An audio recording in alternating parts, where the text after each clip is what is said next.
All right. Let the mind settle down. And how do you do that? Just keep an eye on it.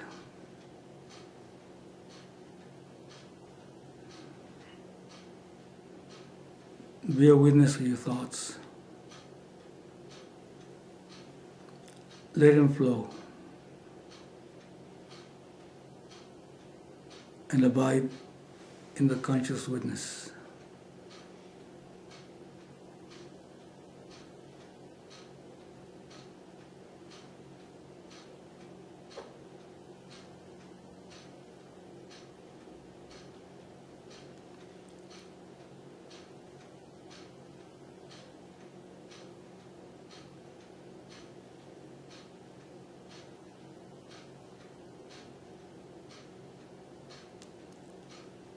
The mind might have chatter.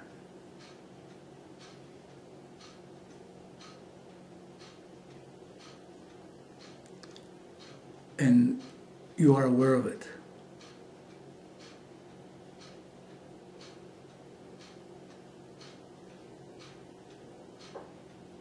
The ripples of the waves of the mind belong to the mind.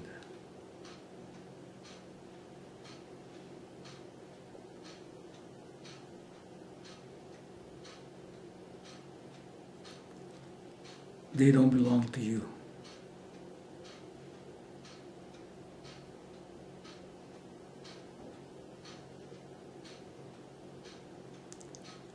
Verify that fact.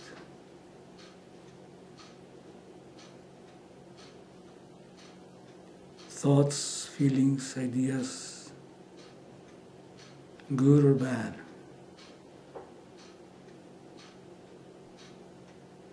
they're objects of your awareness.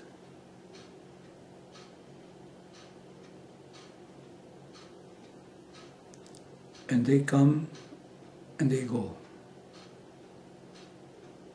But you remain ever present, unchanging, steady.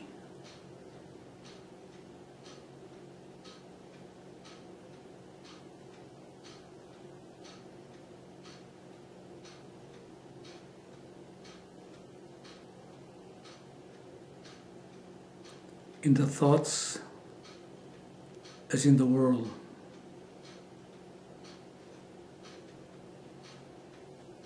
there is differentiation.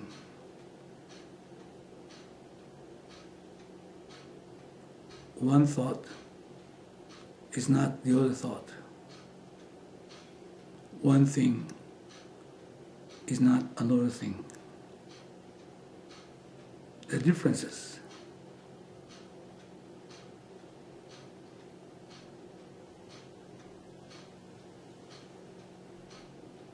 But the awareness, silent awareness,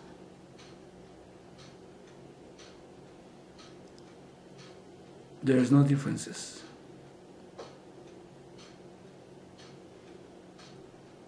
You can objectify the differences, but you, the subject,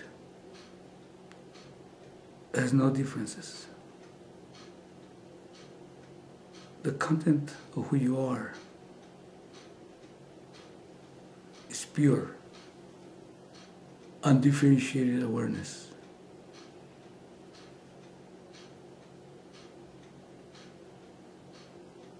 See that fact. Recognize yourself as such.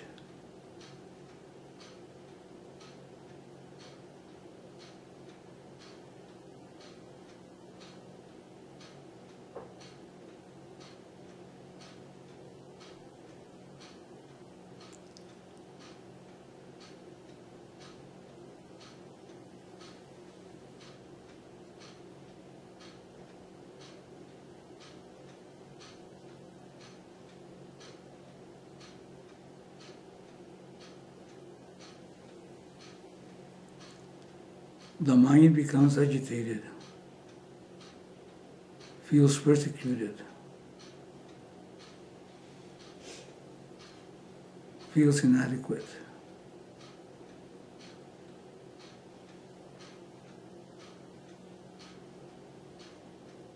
because of avidya, not knowing who you are,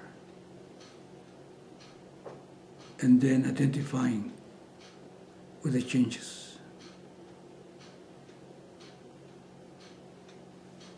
And this is normal.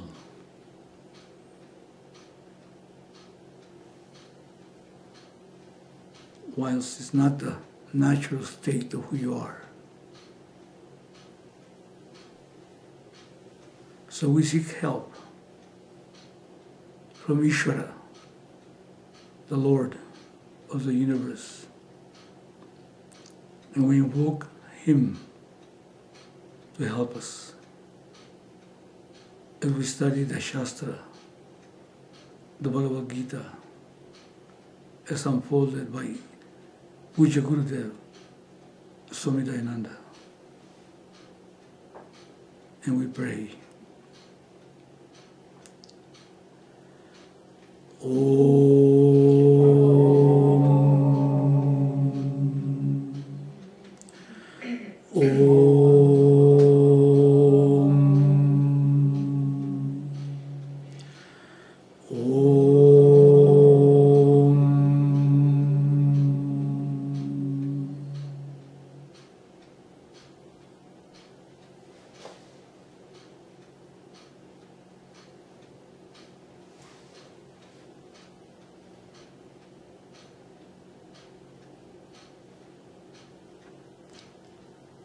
Lord, protect us both.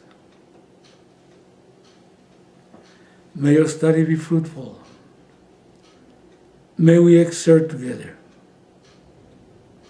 May we not quarrel with each other, and may the vision of the teaching bless our lives and the lives of those around us. Lord, let there be peace, peace, peace.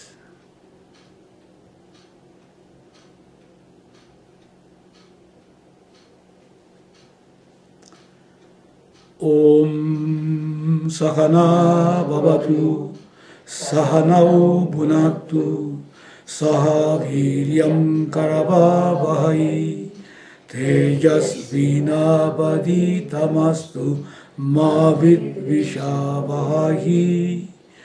Om Shanti Shanti Shanti.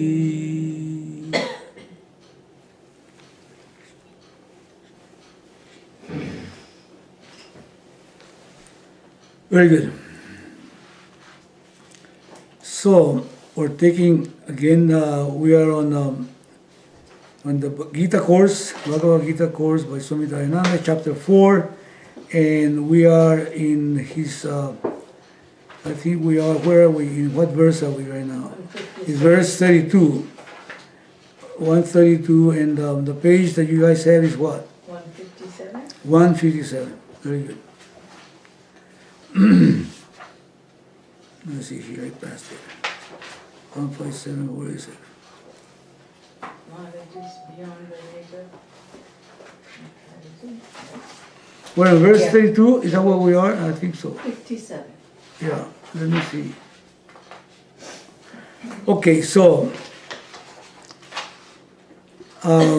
we are looking at a section that says knowledge swallows the doer, and we've already done 3 paragraphs of that. Is that correct? So we start, knowledge is beyond the range of comparison. Oh, really? Okay, so we're really ahead. So, where do you say we are?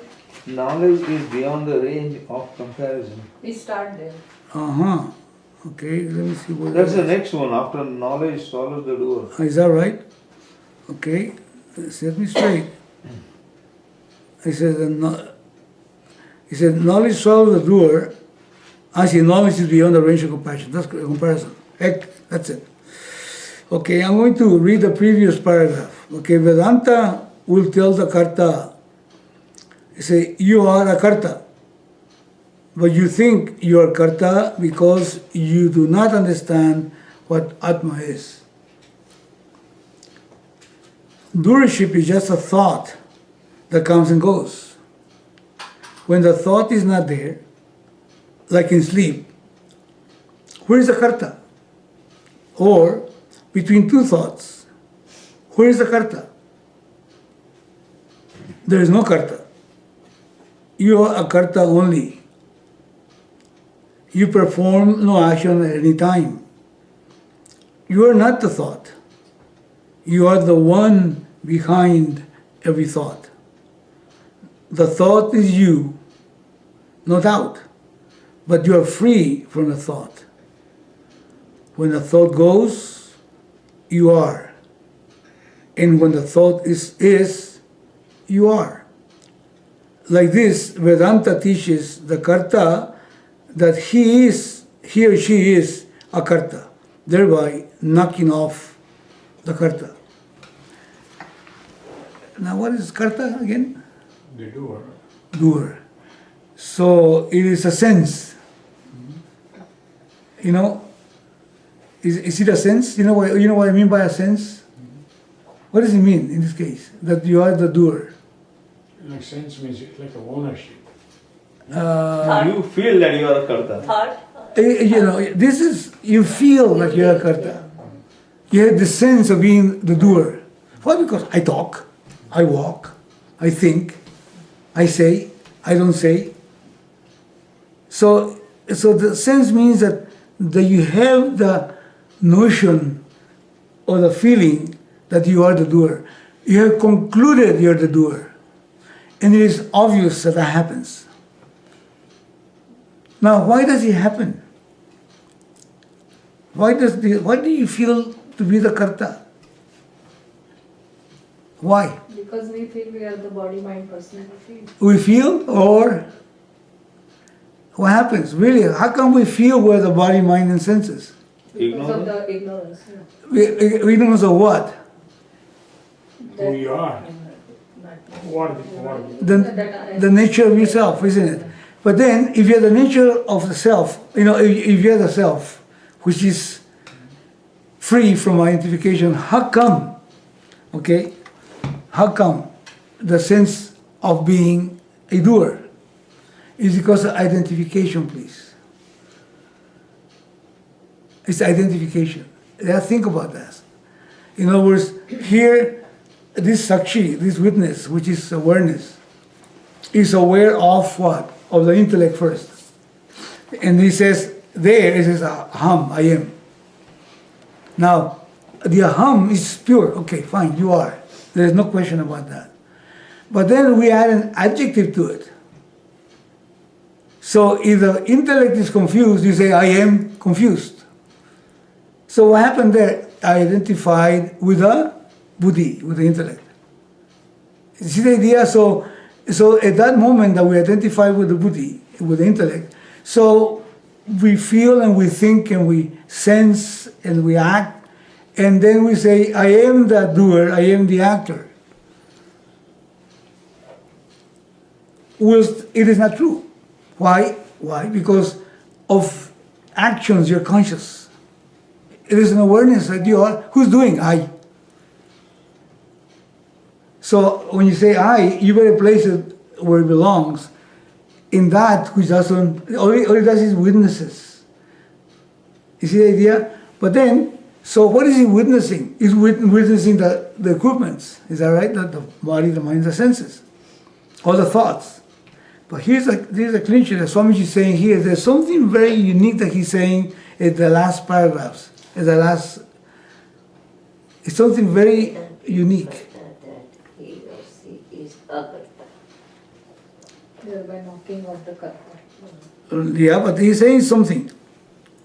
He says, now, look at the last, they say, you are not the thought. Okay, fine.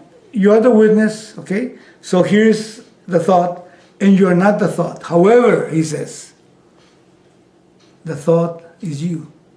You are the one behind every thought. That's right, the thought is you. And behind it, what sense? Like the design Okay, is not the, so the wool you can say is behind the design.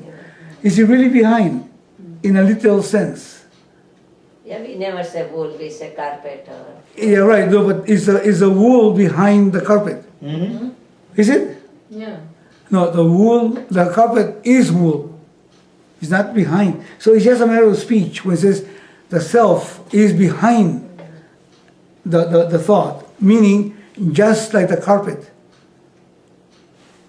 The wool is actually the wool is vastu. Is that the right way? It's vastu. Just like wool is a vastu of the carpet. It is not behind per se. It's not that the carpet is sitting on top of the wool, and the wool gets behind it. So the behind has to be taken in a philosophical sense. Oh yeah. You see the idea? Behind means you're creating a separation. That's correct. So, but then you have to speak, you have to say something. So it has to be taken in the way that is meant. Yeah. Okay, now, and where does he actually verify that? Okay, read the next section, please. No, not the second, the next sentence. The thought is you, no doubt, but you are free from the thought. Okay, in what sense? Why? Continue reading. The thought is you, not but you are When the free thought from... goes, you are, and the thought is, you are. No, you are free from the thought. That's correct, but in the sense that Whether the thought is there or not, you are there. there you are. Now, and then what is a thought? What is a thought? Thought is you. Okay, and what are But you? you are not in the thought. No, you're not that thought. You are not the thought. Now, you are in the thought. In other words, wool is in the rug. Is that correct? It's the content of the rug, isn't it? Now, look at this personality structure with this design. It's a beautiful design. It's a beautifully put together design. This body's mind, senses. Forget about the carpet. This is an amazing, amazing design. Yes, the complexity and the beauty and the art and the engineering and the science that goes together for this particular design, which is body, mind, senses complex. Now, Atma, meaning the self, is ever present. It's the content of this particular design. So this design, the thoughts, etc., look at this, are you. However, you meaning what? Meaning what? What was the thought? The whole complex is you. Does that mean that you are the complex? You know what I'm talking about? Now, look at this. This whole complex is a reality. Is that right? So what gives a reality? You say, I give a reality, the self. Aham, Atma. Atma Chaitanya, which is consciousness, gives a reality. Yeah. Consciousness is the substratum of this particular beautiful, amazing design. Forget about the carpet. This is so simple. The carpet is just so simple. Regardless how artistic it might be, the design on it, this is something else. And look at the universe. Now talk about creativity. The whole carpetry, tapestry of the universe, known and unknown, is also what? Awareness, which is consciousness, plus name and form. So you are looking at the self. Once this knowledge is there, you're looking at the self. The moment you perceive the world with this particular vantage point, then the separation of this personality structure from the rest of the world that creates the individual, the jiva, okay, gets resolved. Why? Because even though I see this as not as other than that, it's only a perception. It's only a perception of the mind and the senses. The truth is that there is no difference.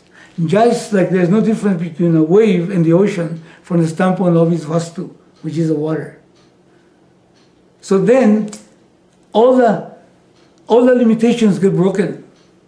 They're completely dissolved, even though from the Ishvara Shristi, from the creation of God, of course, there is a difference. But from the standpoint of the Vastu, the truth, there is no difference.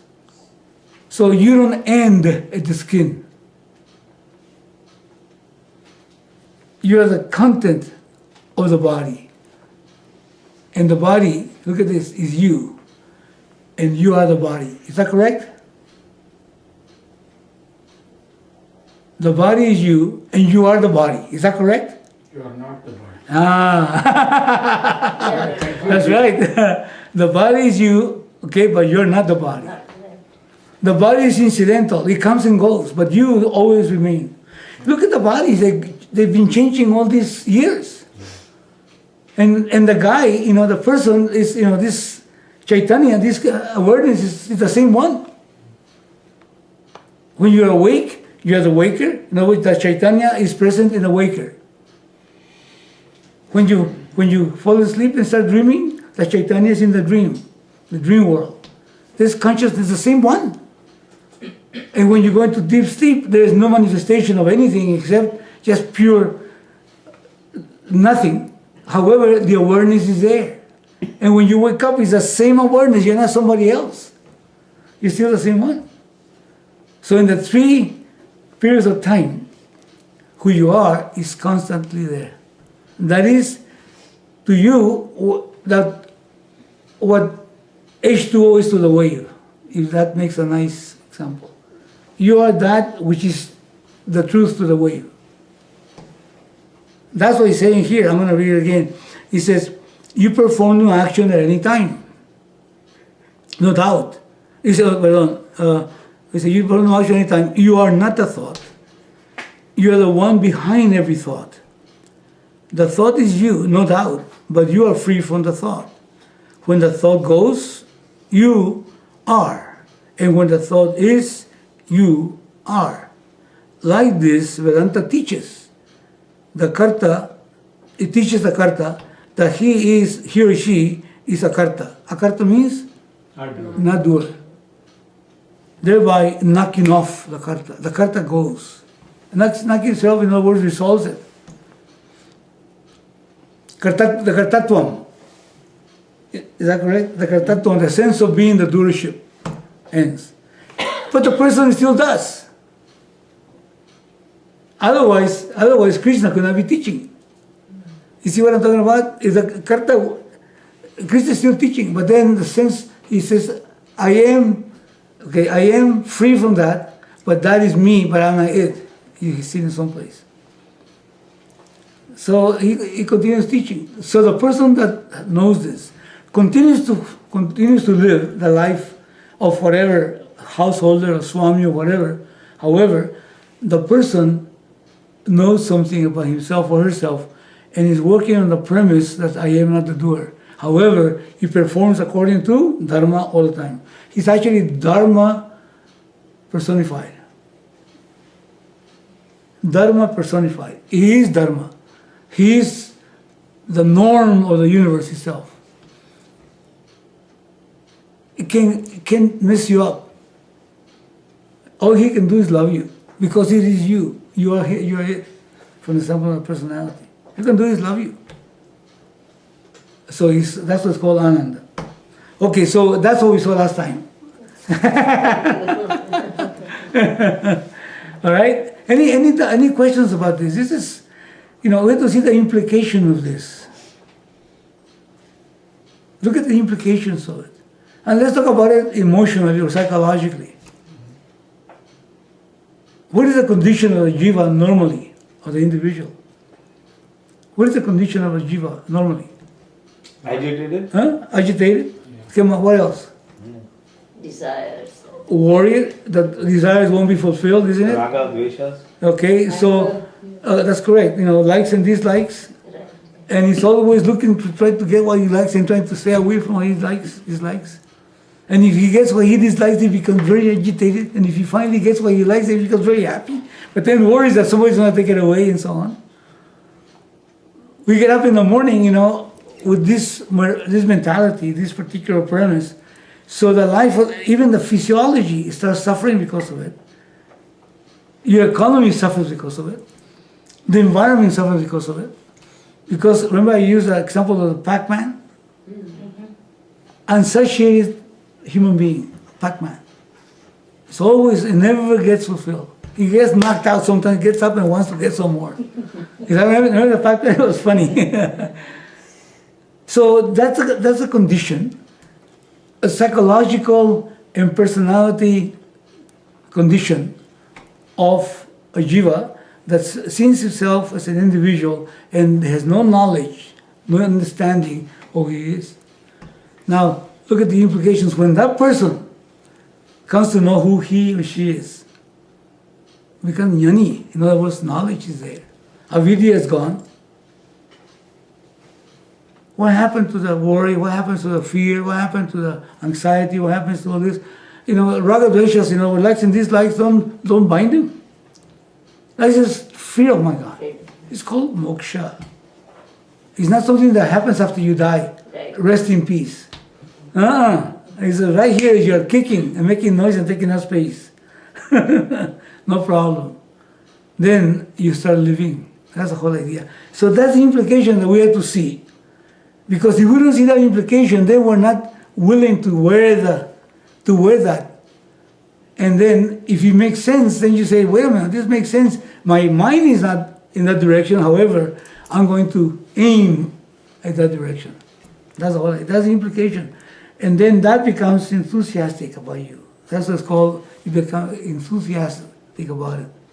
Mumukshutvam. It's an ardent desire to be free. Like I'm enthusiastic about going to South America. Like that. See, this is just, it requires, you become hot about it. And everything is focused on that. Anyway, so that's the implications. Now let's look at the other one. And let's see, Kusum, you want to read that, please? Yeah. Knowledge is beyond the range of comparison. To say that this verse is comparing Jnana-yagna to the religious discipline mentioned earlier is not appropriate because Jnana-yagna destroys all karma.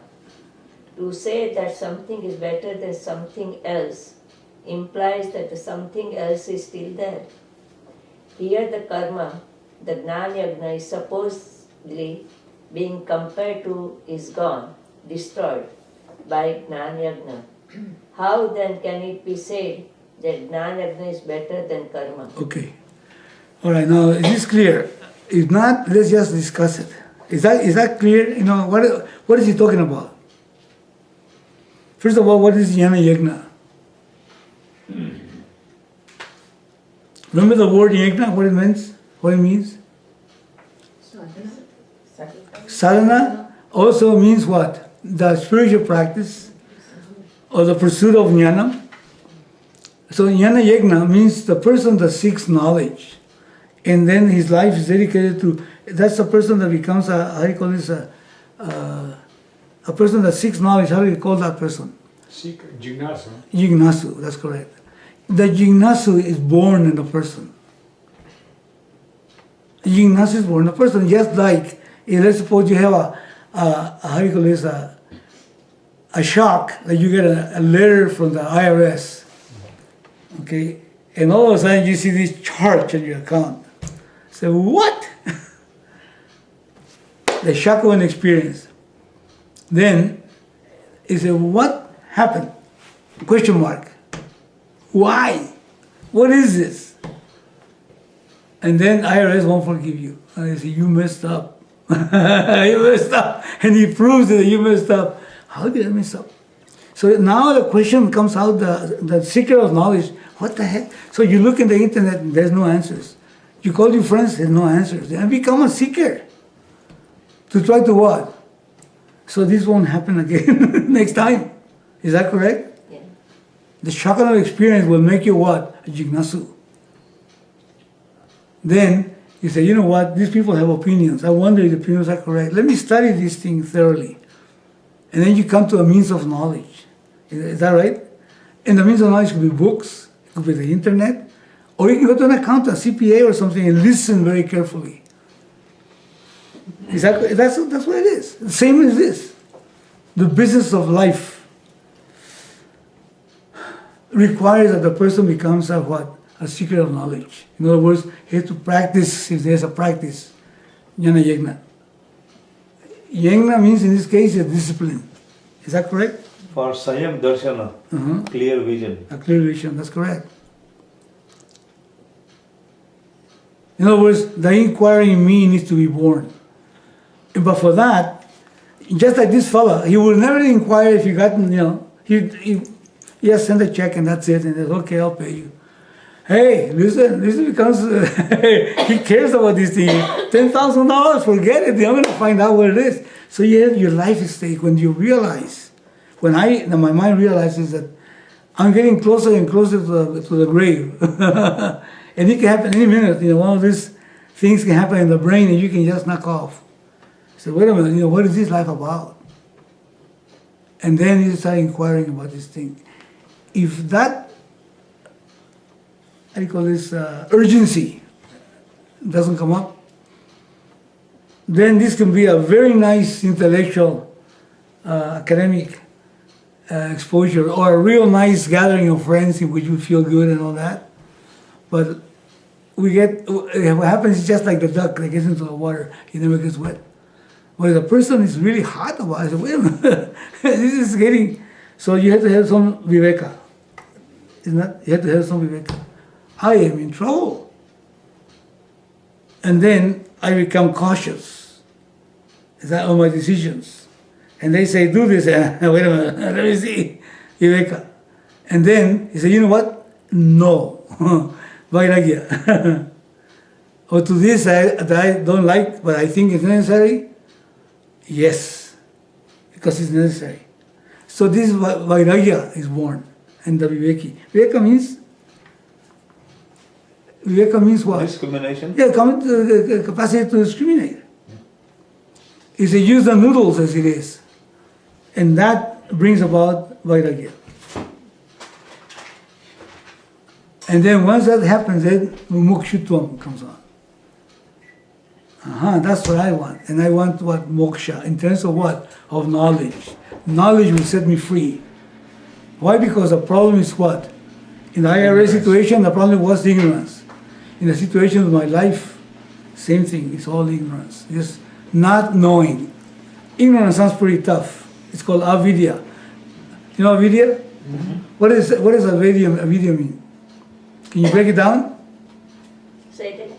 Can you break down avidya? No vidya. No vidya, which means what? Ignorance. No knowledge. Ignorance. No knowledge. Lack of knowledge. Lack of knowledge. Lack of knowledge. That's what avidya really means. Ignorance is not a correct translation. That's correct. Not knowing. Not knowing. Not knowing. Huh?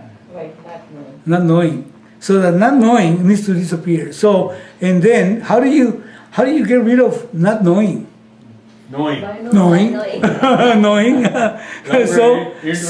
So then moksha is in terms of, since the problem is not knowing, avidya, so then you look what? For vidya, knowledge. So this Jñana-yagna, Jñana-yagna becomes then appropriate. Now, when people try to compare, well, Jñana-yagna is better than karma and all that stuff, it's a mistake right here. Let's see what it says. To say that this verse is comparing Jñana-yagna to the religious disciplines mentioned earlier, because he actually went through all of them. Yeah. Okay? It is not appropriate. Why? Because Jñana-yagna destroys all karma. It eliminates karma. In what sense? Does it mean there is no need for karma anymore? No, you become akarta. Yeah, right. And so therefore, to say that something is better than something else implies that the something else is still there. Okay, now here. The natural self is non-dual. It's Brahman. Is that correct? Other than Brahman, there's nothing else. This Jñana-yagna reveals Brahman. Okay, now this Brahman is actually, look at this, Satyam, Jnanam, Anantam, Brahman. Satyam means what? always there, ever present. Jnana means pure, undifferentiated knowledge. Is that correct? So if karma is compared to jnanam, in this case, they say, wait a minute, so you mean there's two things? No. Karma, jnanam destroys karma, meaning there's no karma. Now watch this. How is it that there is no karma? Look at this, the ocean. Let's do an example. Take the ocean. From the standpoint of the waves, there is displacement. It's called karma. This wave was, okay, let me go to that one. Okay, let me go to that. The wave is going. So there is karma, isn't it? Using volition, using that. So I go there and I say, I like that one. No, I don't like that one. It goes like that. Now, once he knows how water asks me, I am water. There's no displacement. Meaning what? There's no karma. That's it. In that respect, there's no karma. Why? Because the wave, in this case, the individual, the jiva, is dawned upon. He says, wait a minute, I am the whole, meaning the whole ocean. When he says, Tattvamasi, Ishvara, and you are the same, are identical. You are Brahman. So therefore, then, from that standpoint, there is no karma. Again, look at this. Remember we did this before? Where is the ring? Silver, gold. Okay, the ring is there, is a convention. There is no ring. All there is Gold. silver or gold, whatever. Is that correct? Yeah. It is gold here. I like that gold. It is gold. So anyway, but we get identified with what? With the shape, the name and form, Namarupa. which is Namarupa, and the convention becomes a reality when we miss the reality. And I say, I'll tell you what. I'll give you my ring, I'll just keep the silver. Yeah. What am I giving you? The Well, ring. wait a minute, there's a ring, I'll give you the ring. Yeah. I'm very generous, I'll give you the ring, I'll just keep the silver. You cannot separate it. Is that right? Why? Because there's no silver, there's no ring. All there is silver. So that's a vastu, that's the truth. So look at the universe, and look at this body, mind, senses. It is just like the ring. There's no universe, really speaking, there's no karma. All there is Brahman, myself. There's no difference. But that happens also in the real world. Yeah? You know, when we had during Schwarzenegger years, before any training or any good meetings, we used to have donuts and coffee and stuff like that. After Schwarzenegger came over, no more donuts, only the donut hole. You know what is it called in Sanskrit, our language? Shunya. Shunya, that's right, Shunya. Yeah. Yeah, the donut hole, huh? Yeah. That's the point of this thing here. So look at yourselves again, and then you see that there's Nama Rupa. The whole thing is made of names and forms, but this Nama Rupa is just like the ring. There's no ring, there's no Nama Rupa. All there is awareness, consciousness, which is Brahman. And that is real. The other one is unreal? No, it's not unreal. What is it? Is the body, senses, and all that, and the world, is it unreal? It's mithya. Mithya means? Incidental, basically. What does it mean? Apparent. Apparent. Apparently there. And what qualifies as apparent? Because it depends on something else to be. Yes. It has no being of itself. No was to be. Yes. That's the point. So we're going back into these things here, so because they have to be refreshed. That's what satsang is about. Okay. Yeah. So anyway, I've taken a little longer on the verse, but I think it's worth it. So then this is Jñana-yagna is supposed to say destroyed. It says to say that something is better than something else implies that something else is there, still there. Here, the karma that Jñana-yagna is supposedly being compared to is gone, destroyed. By what? By Jñana-yagna. Okay, then it says, how then can it be said that Jñana-yagna is better than karma? You cannot compare it. Now, look at this. I'm going to make another point. And this is something that maybe you guys don't have it, but there is books on Vedanta that say there is different yogas. Isn't it? What are they? Karma Yoga, Karma Yoga, Hatha Yoga. Hatha Yoga, Bhakti Yoga, Bhakti Yoga, Jnana. Jnana Yoga. And then, which one is better? So another 4 is just like going to see a car. You go to a car showroom and there is a one that has 3 cylinders, the other one has 4 cylinders, the other one has 10 cylinders. Which is better? There, of course, you know, if you take the 10-cylinder one or 12-cylinder, whatever it is, you know, then the other was still there. There is no 4 yogas. There's no 4 yogas. People just go on that. And then Jnana is not better than karma, no, karma is better. Jnana-yagna dissolves everything. And then you say, but then, when am I going to do karma? You know, because you say, when am I going to do karma? Hey, listen, karma you're going to do, the stupidity of being the doer is going to end for you. Because it is a mistake, an error in judgment about yourself. So the personality continues doing karma, but it's not a karta anymore. So the karma goes on, but then, you know, is abiding in the self. And he knows that the karma itself is what? Avidya. Which means this relative. Oh, I need to do karma. Okay, well, what did you practice, they say. You know, they do that. And what did you practice? How many hours did you meditate? Okay, and so on, and so on. You know, can you still, how long can you stay in your shoulder stand, you know? Do you go to sleep when you do this, the death? Asana. All these Shavasana, how do you call it?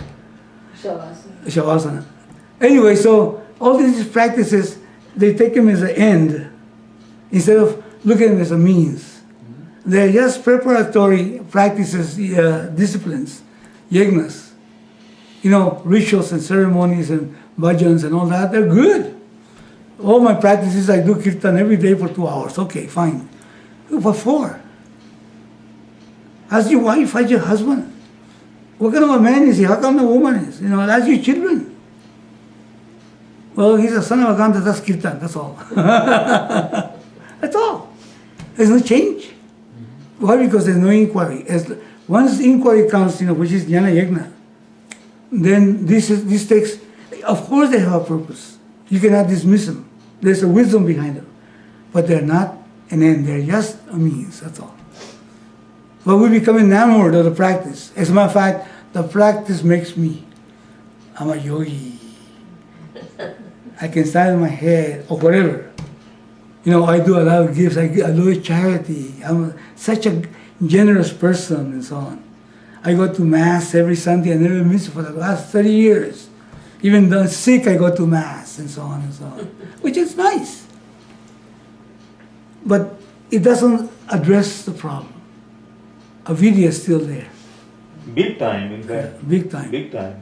Because now we become enamored of the practice. Yeah. We put a label to ourselves. And the problem is that the label doesn't go, you know, it's just a label, that's all it is. It doesn't do anything for me. Now, of course, I don't beat my wife anymore since I became religious, I can say. And that's good. I think it should be applauded. So, matter of fact, now I'm a very concerned citizen. I do community service. Okay, it should be applauded. No problem. These are all practices. These karmas. And it could be done for religious purposes, or it could be done just because of society. I become very conscious of society and all that. But here's the point.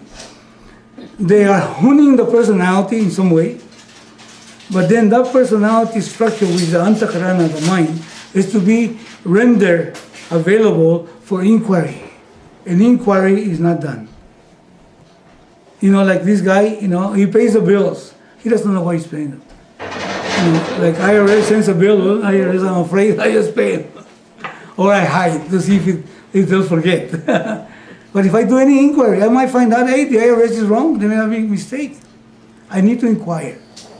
So life is too precious to go by without inquiry. Very precious. That's the whole idea. We have to just see here. Okay, so we continue on, please. Ravi, you want to read the next part? When a person says it is better to be married than to be single, or it is better to be single than to be married, there is something better involved. But here, It is not a matter of Jnana-yagna being better than karma, since absolute knowledge of oneself is beyond the range of comparison. It is not even the best. All comparisons are possible only when both things being compared are within the range of comparison. Is that correct? Sure. Does that make sense? Sure. All right. So in other words, they belong to the same order of reality. Like apples and oranges. That's right. Yeah, that's it. Go ahead, please. Knowledge and karma are two different orders of reality. Yeah. Knowledge deals with the absolute and karma is completely swallowed by that knowledge. Also, in terms of the results achieved, there is no possibility of comparison. The result achieved by karma is limited and that achieved by knowledge is limitless itself. Okay, not that achieved by knowledge is what? Limitlessness itself. Yes. You know, the word limitlessness doesn't exist, doesn't it? I think it's just a made up word, limitless. I've been trying to figure it out, you know. They say limited, but not limitlessness. And when I try to translate it into Spanish, you know, I have a lot of trouble. In mathematics, they call it infinity. Infinity. Yeah. Yeah, infinity. But then in infinity, watch this. In infinity, you can always add one more. Is that right? No. No? Infinity? In infinity. Endless, right? Yeah, 1 on 0. Huh? When you say this is, there's no infinite numbers. No. No, it's just a Now infinity is concept. It's just more or less as a concept. it's a concept. Yeah. Okay, so For infinity. instance, when you It's say not a measurable number. Or a any number, say 1 divided by 1 is 1, 1 divided by 2 is 0.5, 1 divided by 100 is 0.1, 1 divided by 1000 is 0.001. And you keep on increasing that number, you know, 1 Infinitely. divided by 99999, whatever it is, the number gets small. But there's nothing that there is real infinity. It's just a Well, concept. right, it's a concept. However, it implies that it can still be divided by something else. If you make a graph, it is approaching 0, but it never becomes 0. That's correct. Now here it's talking about zero. Yes. Limitlessness is that which has no Zero. that is zero in a mathematical point of view. Yeah. You see what? Not that it's not there, because it is there. Yeah. But there's nothing else besides it. Exactly. Not a quantifier. There's a quantity. There's not right. It's not quantity wise. It's like eternity also. Yeah. It is not time Time bomb. time oriented. It's not time based. It's beyond time. Mm-hmm. Like that. And in that, you know, it's absolute. That's what it is, absolute. So anyway, so what is he saying here then? So knowledge and karma are two different orders of reality. Two different orders of reality. He says, and do we know what this means by two orders of reality? One is what? Come on. One is what? Limited, and one is That's right. Yes, yeah. One is relative and the other one is absolute. Absolute. That's what it is. One is relative and one is... Now, do we know absolute? Do we know absolute? Absolute is something out of the range of a scope of... We can only conceive it, but absolute is something that is not something that we experience. Is that correct? Experience meaning that we can actually put a finger... This is absolute. There's nothing absolute. Is that correct? Everything is what? Relative. Relative. Okay. However, now, relative exists in something. Is that correct? Relative is not in a void. Relative is a vastu. That vastu upon which relative takes place is absolute. Now, and then, so interesting, isn't it? Well, that you are. That I am, because this personality structure is relative. But it has a being. It is. Is that correct? Because the other relative is, all relative things is. They have an isness, a being to it. So this personality structure is in all different levels. From the molecular to the mental and everything else. Everything is. Okay, that which gives it isness is the absolute. Now, an absolute means that there is nothing else but that. But you're talking about something here. That absolute is not just here, it is a content of everything. As a matter of fact, there is no everything. All there is that absolute. That is called Brahman. So that needs to be seen. And this requires rigorous thinking. And not only that, some contemplation upon it and seeing what the heck does that mean in regards to me. Because one needs to change the paradigm from which we function. There has to be a cognitive change. The mistake needs to be eliminated.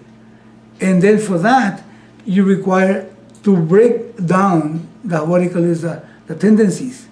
But you cannot wait until they break down. That's another thing. People think, oh, I gotta rid of all the vasanas. No, you'll never get rid of them.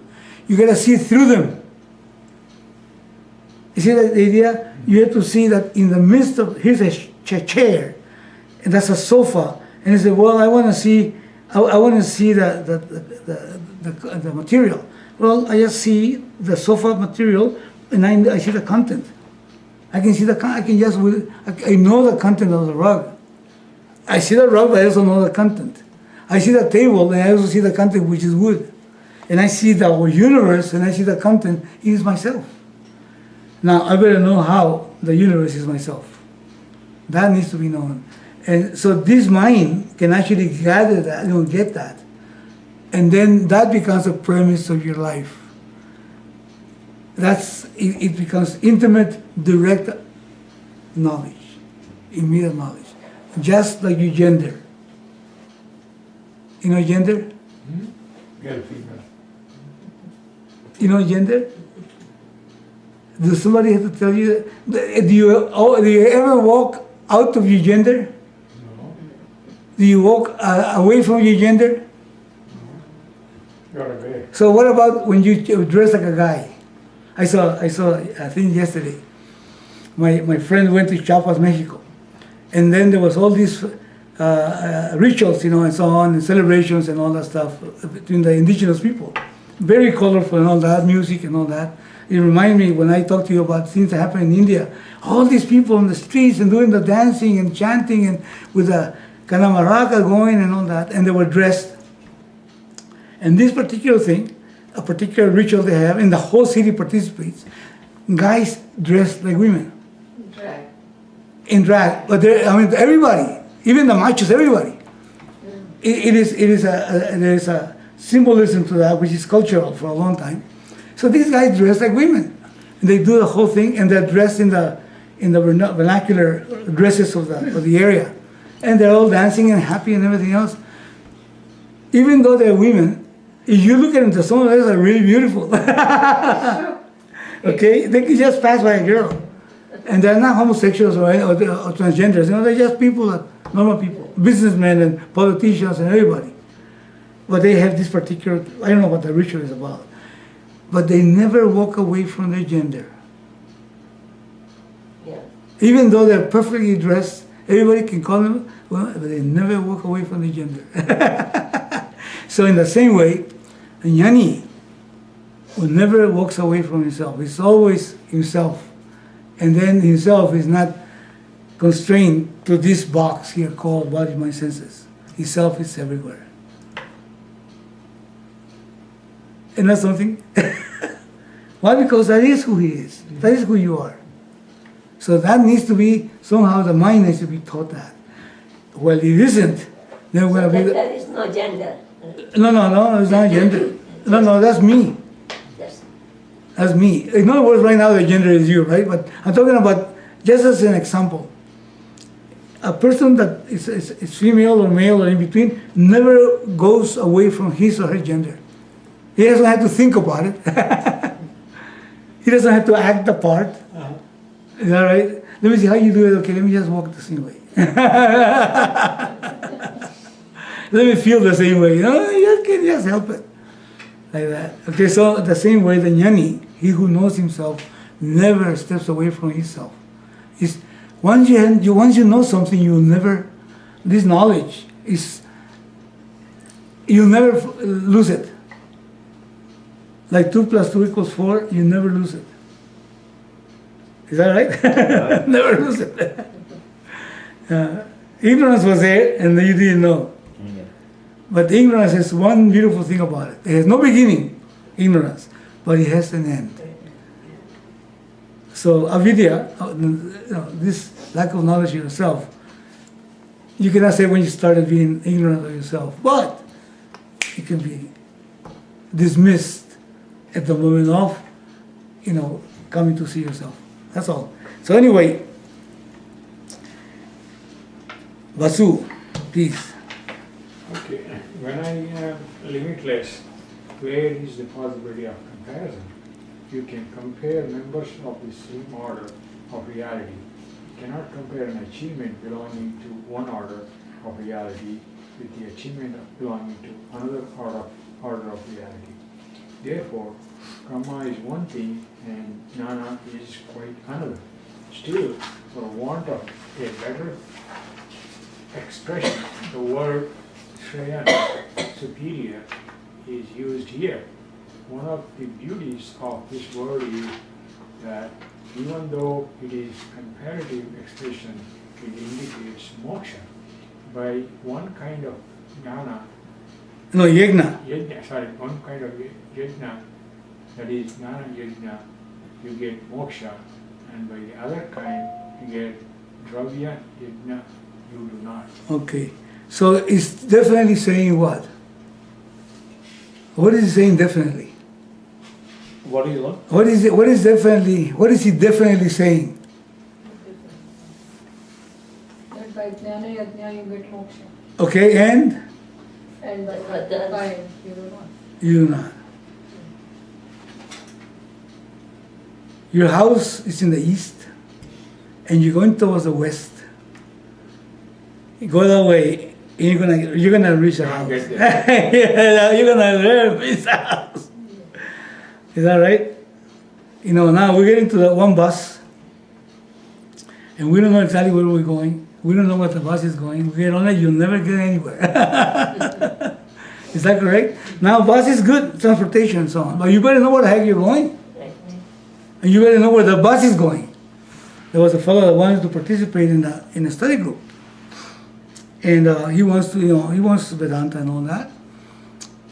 But he's got all this stuff, all this esoteric stuff and things that he read and heard and listened to this.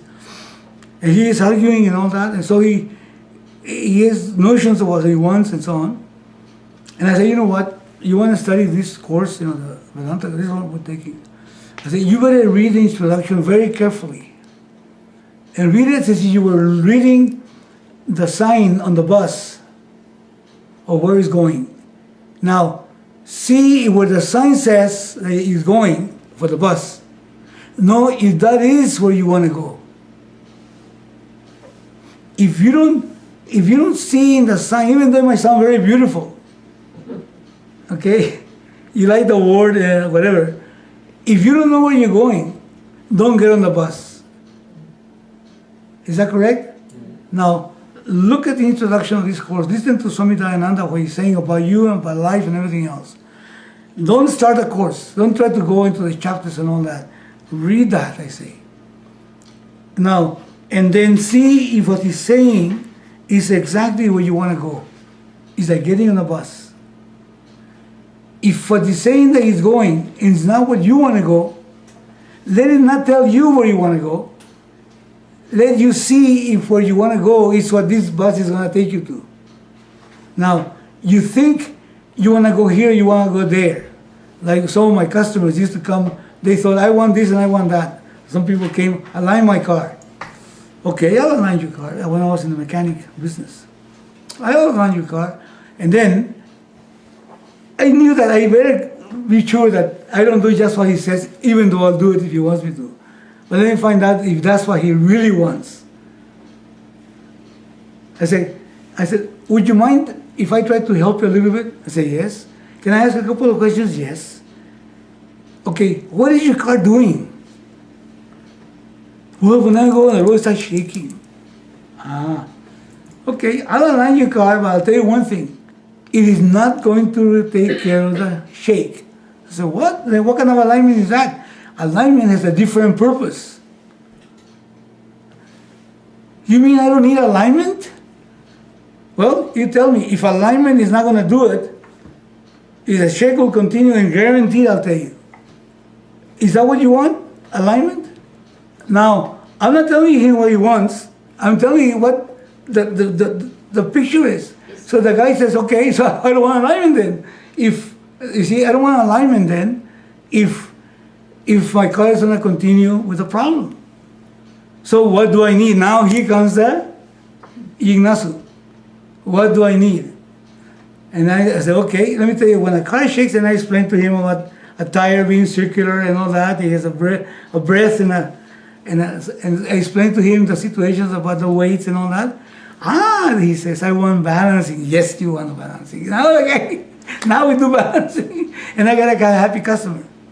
Now, some people don't want to listen. Do what I say. You know what? That person is not fit for Vedanta. I want you to confirm what I believe. I respect your belief. I have nothing to do with belief. Question is, are you sure that's what you want? I'll tell you what, read the introduction to see if what you want is that. And if at the end of the introduction, you see that this is not what you want, then don't do it anymore. Don't take the course. We're not looking for customers. This is not a business. We're looking for people. This is available for people. That's the whole idea. So there has to be very careful that you're going to get on the right bus in terms of what you want, not where it's going. This is a very important point. Otherwise, life goes by real quick. And I know people that have done 20 years, 30 years of sadhana. Sadhana means spiritual practices. And they're exactly the same place where they started. Now they got a lot of experience in this particular sadhana, a lot of meditation, a lot of yoga, right food, and everything else. All this stuff. But the sense of emptiness doesn't go away. Because they're not addressing the problem, addressing the symptoms. Is that correct? The symptoms. So this is what the teacher is saying here. He says right here, we have to be careful. When I am limitless, where's the possibility of comparison? Is that where we are? Mm-hmm. He says you can compare members of the same order of reality. You cannot compare the achievements belonging to one order of reality with achievement belonging to another order of reality. Therefore, karma is one thing, and jnana is quite another. Still, for one of a better word, the word shreyan, superior, is used here. One of the beauties of this word is that even though it is a comparative expression, it indicates moksha. Now, where have you heard that the word shreyan is taken for moksha? Have you heard the word shreyan, which is a comparative word? Where have you seen or where have you heard that shreyan is taken for moksha? I never heard that. Shreyas and prayers, but shreyan. Okay, shreyan, this is another. I think it's shreyan is the same as shreyas. Yeah. So where have you heard that shreyas is used for moksha? In the second chapter? Second chapter of Bhagavad Gita. Where? When he says, tell me the shreyas. Yeah, that is permanent. What is better for me, shreyas? That's right, that's correct. And Arjuna is saying that to Krishna. Yeah. The student is asking that, please tell me what is shreyas, which is what is better. And what he had two things of the similar reality, which either fight or I go meditate. Now, of course, in that, that's relative. Okay, there is shreyas and prayers. One thing you shouldn't do, the other one you should do. But then, when Krishna, the teacher, heard this, then he didn't see that as a bus this guy should go into. In terms of better and better within the realms of reality, he addressed it as moksha. And then he says, I'll take you to Shreyas, and in order to take you there, I'm going to tell you something, young man. There is no problem. You see, you have to come to see that which is free from Shreyas and prayas in the relative sense. Shreyas here means the ultimate reality, which is knowledge of yourself. So that's where the word Shreyan is used in terms of moksha. And this is this requires, to see that, because we're seeking an out. All of us are seeking an out. This is saying we're trying to seek an out, a way to escape from a situation that is unbearable to us. And all the time, either by going or coming, we're trying to find a me that feels good. So this is Shreyas and Preyas. The road of the good and the road of the bad. We say that. But it's all based on Raga Dvesha. Yes. My friend had a sign on his door. I'm sure some of you must have seen that. It says, all guests give us happiness. Some by coming, some by leaving. Yeah, that's correct. This is how we do it. We're trying to find an out. Most of us are trying to find an out of a sense of incompleteness, a sense of discomfort. And we try to find the comfort of me. And the life is judged like that, like Arjuna was trying to do. But then this situation was so dire that if he did one thing he lost and another thing he lost, there was no gain. So he says, tell me that in which there's Shreyas, meaning, and Krishna says, I'll give you that Shreyas, that better, in which there's no worse, absolute. And what is that? It is Brahman, the knowledge of the self. That's what he's saying here.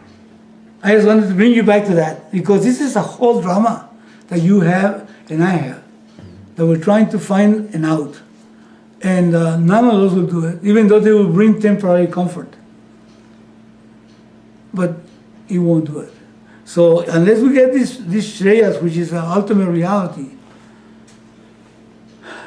there is no freedom from dependency. There's no freedom from dependency. Okay? So he says, one of the beauties of this word, that even though it is a comparative expression, it compares two things, it indicates moksha. In other words, something that is not comparable. Moksha is not comparable. He says, by one kind of yagna, that is Jñana-yagna, you get moksha. And by the other kind, that is the Dravya-yagna, which means what? In the relative realm, getting this Shreyas prayers, there is no moksha. Meaning what? You continue to be as bound as in the beginning.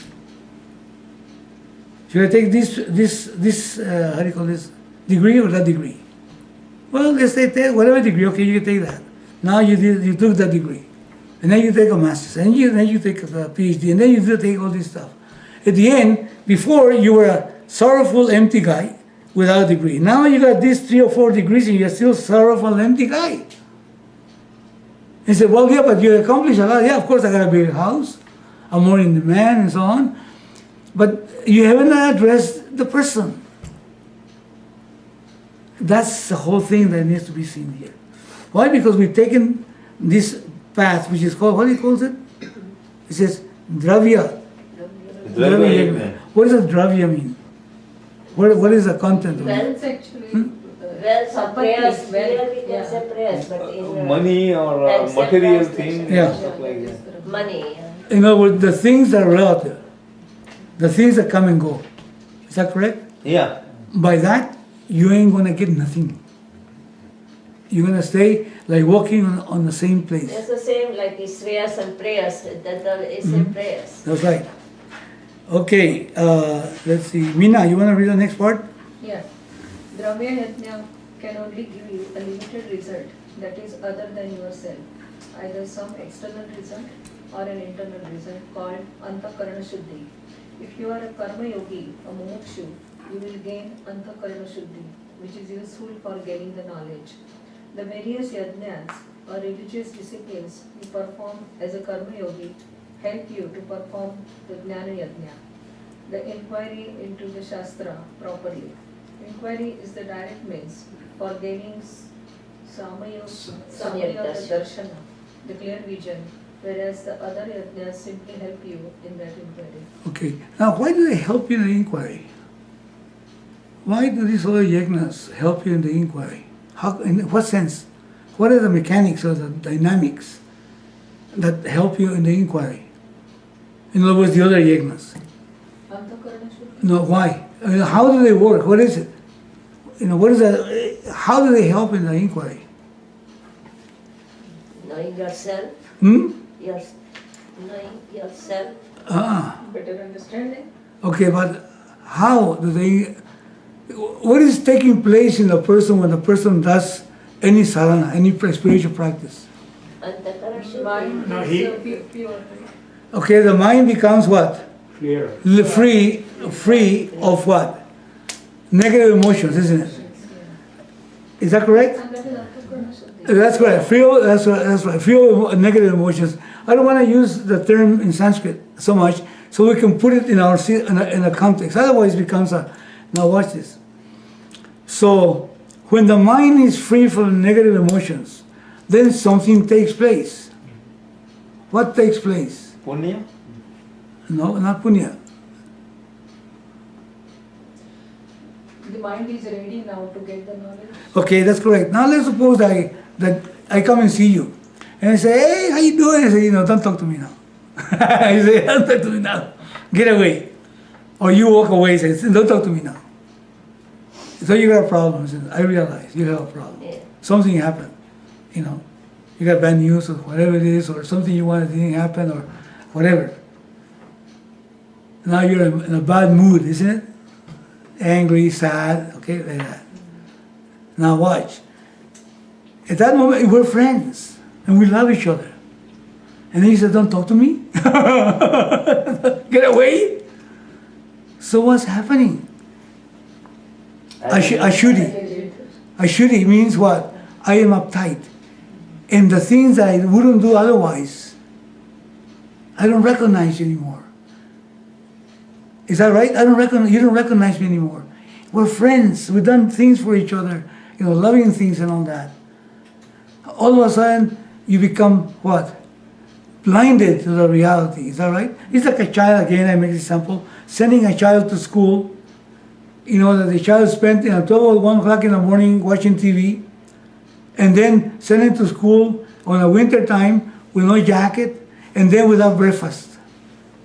And then the guy goes to learn mathematics. Forget about mathematics. His mind, antakarana, is what? Ashuddhi, meaning what? Impure. Why? Because he's cold, he's hungry, and all that, and he's sleepy, tamas. So yagnas, all the spiritual practices, make the mind what? Quiet, alert, and vigilant. Listen, please. Make the mind quiet, alert, and vigilant. And that mind is what? Available to see what is, instead of just seeing what he likes or dislikes.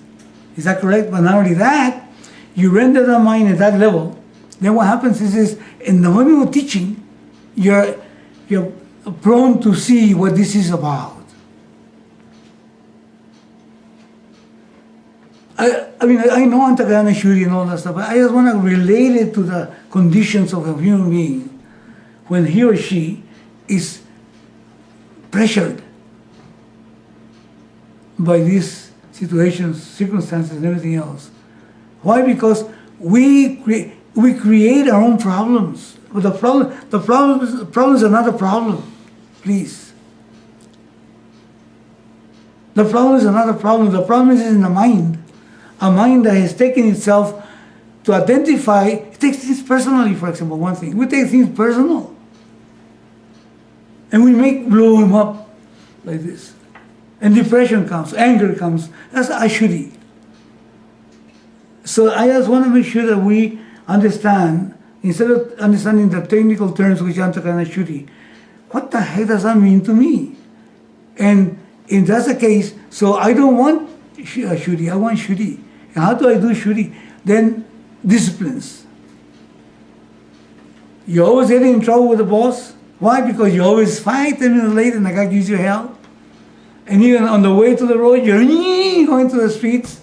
You get a ticket. When you get home, when you get to work, the guy looks at you like this, and now he's actually won. He's keeping track. Hey, it's simple. What happened? Well, I wanted to have my cup of tea. You mean you cannot get out without a cup of tea? Okay, what is the solution? I want Antakarana Shuddhi. In other words, I want to be available, to perform. First of all, go to sleep earlier, number 1. and then wake up 10 minutes earlier, take the tea, and then take off, and you won't get a ticket, and then the boss won't be keeping track on you, and be miserable all day, worry about your job. Simple. It's called, listen, yagnas are disciplines. If there is no, listen, Swami Dayananda, no sacrifice, no progress. In all levels. No such a word? No sacrifice, no discipline. Because discipline in this case is like a sacrifice. No sacrifice, no progress. At the physical level,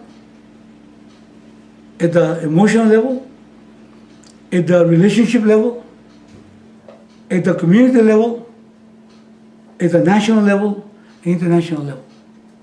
People have to somehow give in. Because if that doesn't happen, then what happens is ruin in so many ways. Argentina is in big trouble right now because of that. No sacrifice, no progress. It's terrible things going over there. And the president is very adamant too. Daughter of the old president. Yeah, so anyway, so this is the point of Atakarana Shuddhi. And the disciplines are for the sake of one being available. Now I come to see you, you love me, I love you, and you say get lost. So she's not available, she's not there. You know, he is not there. Now then I have also, I suppose I'm a little mature. Then I say, well, what to help also? Then we just compound the thing.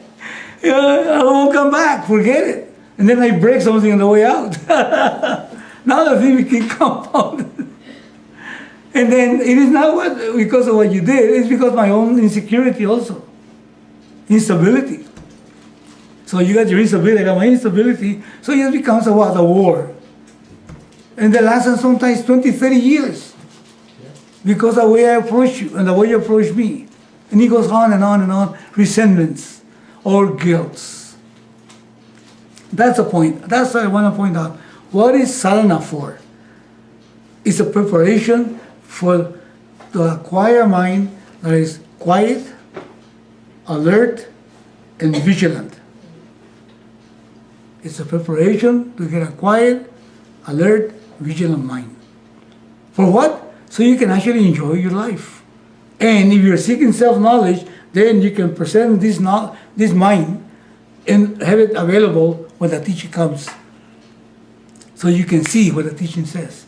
That's what's called, listen please, Shravana. You know Shravana? Mm-hmm. What does Shravana mean? To listen. Listening. But I'm listening. No, you're not listening. You see, it has to be a quiet, alert, visual mind.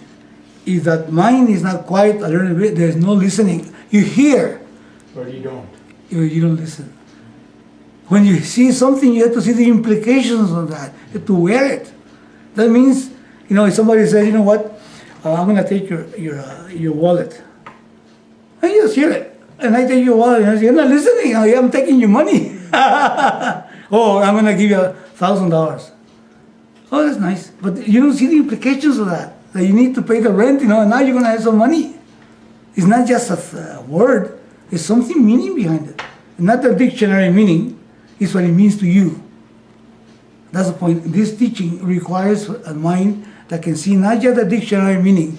That's why I take these words, Dayananda Karana and all that, which is important, and then bring them down in a sense so that they'll be meaningful to me and meaningful to you. All disciplines have only that purpose. Okay, we're going to leave it at that. What do you think? Okay. How about that? Unless there's any questions, please. We're not in a hurry, I don't think. Any comments? Do you think we did service to these particular paragraphs? Well, I guess no doubts. Wonderful. Wonderful. Okay, let's do prayer so we can finish the class. Om.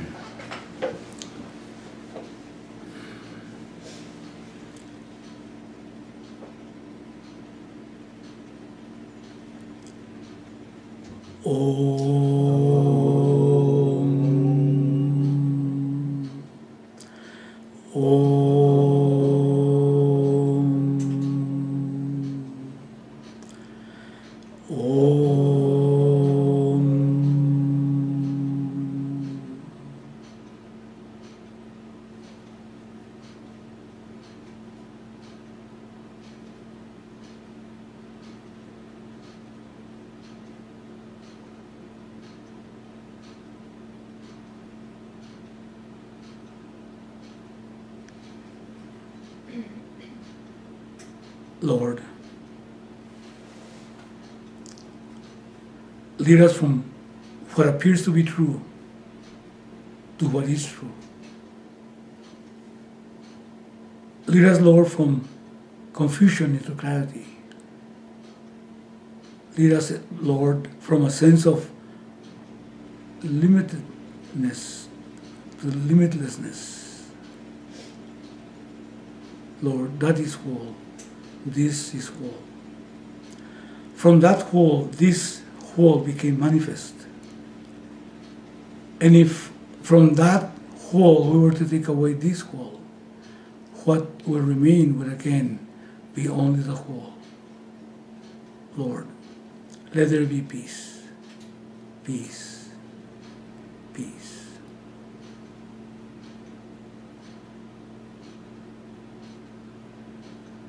Om Asatoma Sadgamaya Tamasoma Jyotirgamaya Mrityoma Amritam Gamaya Om Purnamada Purnamidam Purnaat Purnamudashyate Purnasya Purnamadaya Purnameva Vashishyate Om Shanti Shanti Shanti Om Sarve Bhavantu Sukhinah Sarve Santu Niramaya Sarve Bhadrani Pashyantu Ma Kachit Dukha Bhavet Loka Samasta Sukhino Bhavantu Om Shanti Shanti Shanti Harihi Om Tat Sat Shri Gurubhyo Namaha Harihi Om. Thank you. Thank you. Very good.